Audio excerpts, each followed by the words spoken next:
Morning, guys. Got coffee.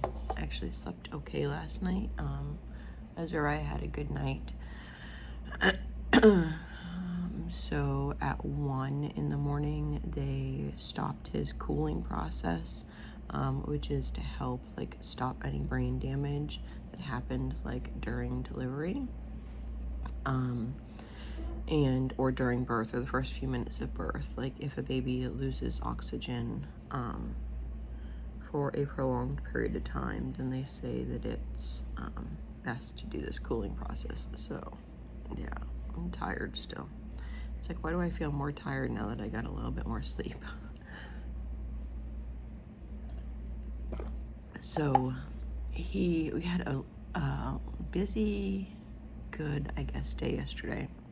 Yesterday, we met with a huge team of people, about 20 people.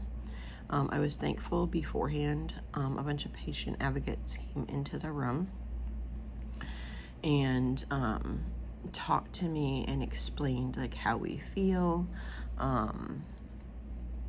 and just a bunch of stuff. My husband wasn't there. My husband went and was bringing people, children and stuff from the campground over to a woman's house that offered for us to stay there for a couple days. So we did that, and yeah. So basically, I'm trying to think things through. My brain's like 1, 2, 3, let's go. Okay. So we had the meeting yesterday, and I knew the meeting was going to be hard because Azariah does have trisomy 18. We don't know if it's mosaic or not mosaic at this point. To me and my husband, it doesn't really matter because we understand that trisomy 18 is like a spectrum versus this is exactly what this condition is going to look like. I'm thankful that I have spoken to quite a few moms with children with trisomy 18.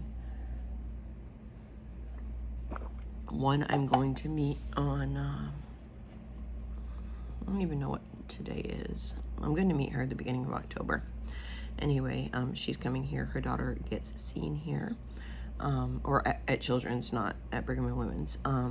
So I'm going to get to meet her, which is nice. And she put me in contact with somebody who is out in Michigan, and his daughter is 15 with full trisomy 18.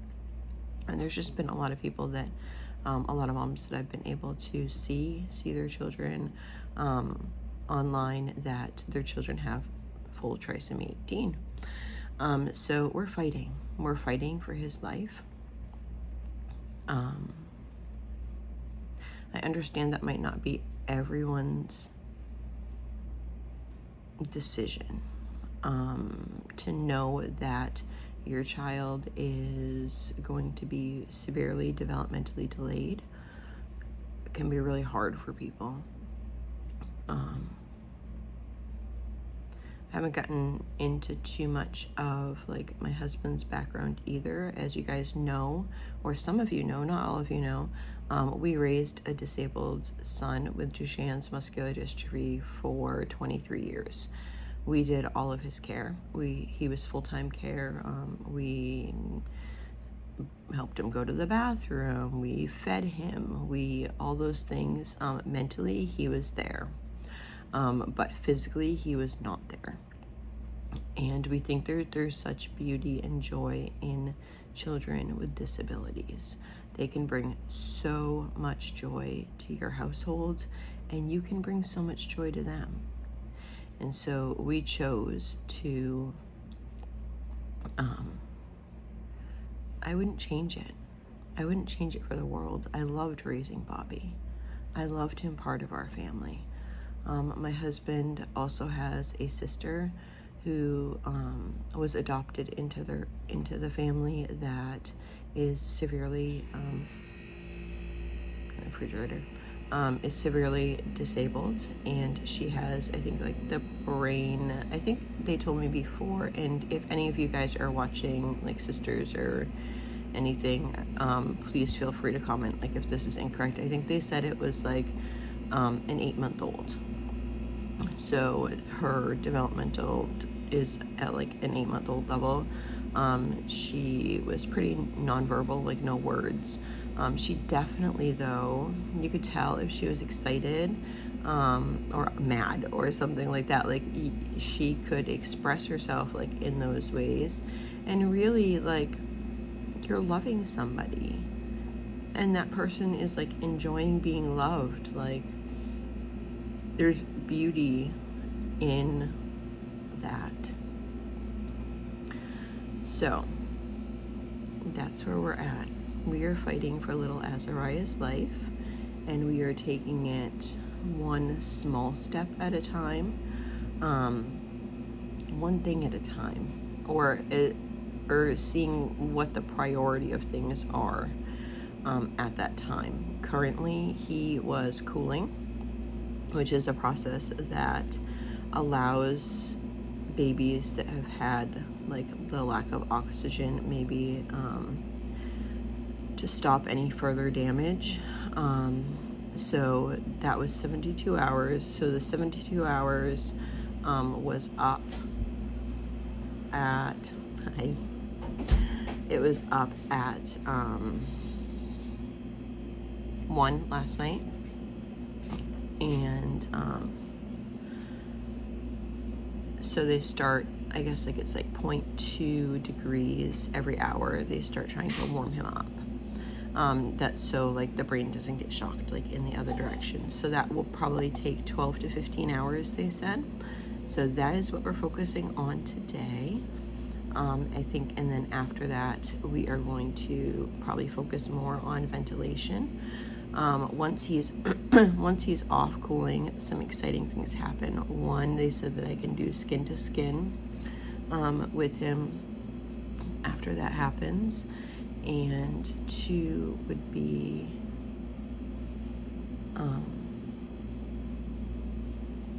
that they can have him on like one side or the other for a longer period, so that the one side that's weaker for his lungs, which is like inflating, that one side, if they put him on like the opposite side, like sometimes it like forces like more, or it was being explained to me that sometimes being longer on one side might force that other lung to really have to like step it up and work and that type of stuff.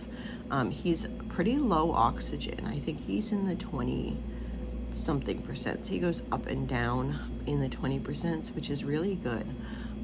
So that means that he's breathing on his own like 80% of the time.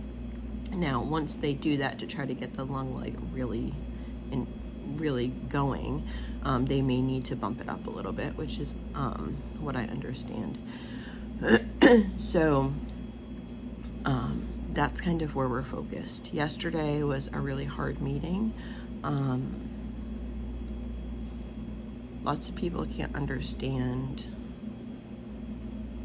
why somebody would want to try to save a life if somebody's life isn't going to be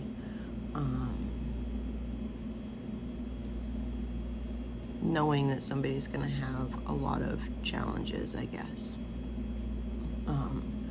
And they wanted to make sure, and I understand like from a doctor's like point, they just want to make sure that we understand what we're getting ourselves into. But that can be hard, like just emotionally. But I think that I articulated really well. I think that the team was really, like, after we articulated everything, I think they were really here with us. It seems like everyone is like ready to fight for his life.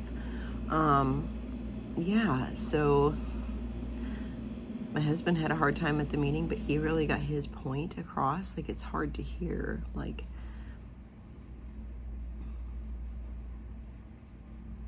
it's just hard. It's really hard. It's hard to try to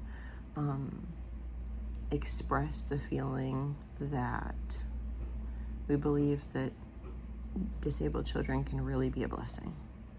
and that we're not scared to take care of like somebody that's going to be severely disabled. So yeah. Let me see, what else is there?